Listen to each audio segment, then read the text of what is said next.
نحمدہ ونصلی ونسلم علی رسولہ الکریم اما بعد فاعوذ باللہ من الشیطان الرجیم بسم اللہ الرحمن الرحیم قل لا اسألکم علیہ اجرا الا المودۃ فی القربى صدق اللہ العظیم ان اللہ وملائکتہ یصلون علی النبی یا ایھا الذین آمنوا صلوا علیہ وسلموا تسلیما الصلاۃ والسلام علیک یا سیدی یا رسول اللہ وعلا آلک و اصحابک یا سیدی یا حبیب اللہ۔ صدر ذی احترام حاضرین کرام السلام علیکم ورحمۃ اللہ وبرکاتہ۔ آج اس خوبصورت نشست میں بندہ ناچیز اس ہستی کا اہل بیت اطہار کے ساتھ محبت و مودت اور باہمی احترام کو اجاگر کرنے کی سعادت حاصل کر رہا ہے۔ وہ ہستی محبت رسول، اطاعت رسول اور عشق رسول جس کا سرمایہ تھا، اور وہ شخصیت کہ نصرت الہی، ذات الہی، تقدیر الہی جس کا نور تھا، اور وہ ذات کہ خودداری، علم، توکل اور تدبر جس کا ذات سفر تھا، وہ مرد کامل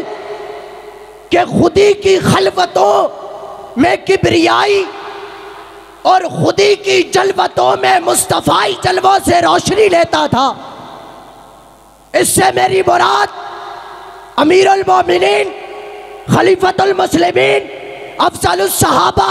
قائد الصحابہ، امام الصحابہ، افضل البشر بعد الانبیاء بالتحقیق حضرت سیدنا صدیق اکبر کی ذات مبارکہ ہے۔ جناب ذی احتشام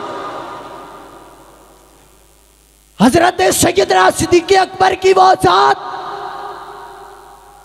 کہ جو اپنی مال، اپنی فیملی، بیوی بچوں اور اپنے پورے خاندان سے زیادہ رسول اللہ صلی اللہ تعالی علیہ وآلہ وسلم کی اہل بیت اطہار سے محبت کرنے کو پسند فرماتے تھے۔ بخاری شریف میں آپ کا ایک قول روزے روشن کی طرح چمک دھمک رہا ہے۔ قال ابو بکر والذی نفسی بیدہ لقرابتی رسول اللہ صلی اللہ تعالی علیہ وآلہ وسلم احب الی ان اصلا من قرابتی۔ سرکار صدیق اکبر رضی اللہ تعالی عنہ آپ نے ارشاد فرمایا کہ مجھ صدیق کو اس مالک کی قسم کہ جس کے قبضے قدرت میں میری جان ہے، رسول اللہ کے قرابت داروں سے صلہ رحمی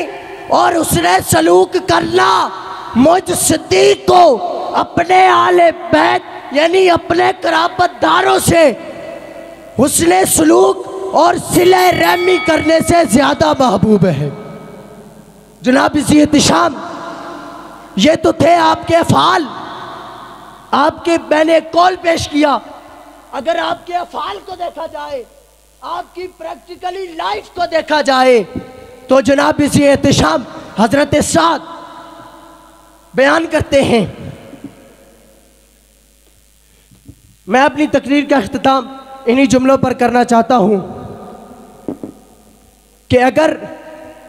دونوں عالم میں یہ چاہتے ہو، اگر دونوں عالم میں